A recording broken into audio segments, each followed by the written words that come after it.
macaquinho, uma bola. Esse pessoal animado, por que não jogar? Vamos lá tirar esse excesso de peso, porque a bola vai rolar. Vamos mandar esses times.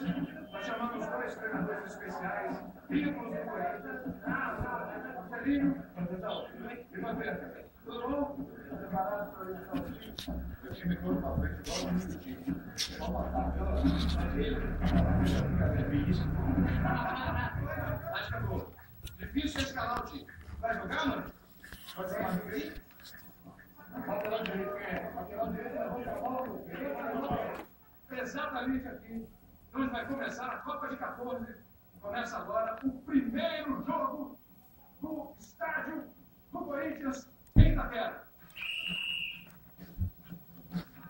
O clima era de jogo para valer. O pessoal testando a futura arquibancada e até técnico reclamando de juiz. E claro, um futebol lindo. Pra lá, mano, você pega pra lá, mano. Jogador, toda a arte, o talento do brasileiro pra fora. Que bombardeio! César da bola, chutou, é gol. O primeiro, o time do Marcelinho é o primeiro a marcar no novo estádio do Corinthians. César Barbosa Santos fez o primeiro gol do Itaquerão. Mas o time do Vampeta reagiu. E com um golaço, o Maurício dominou, girou e mandou pra dentro. Primeiro jogo do estádio do Corinthians.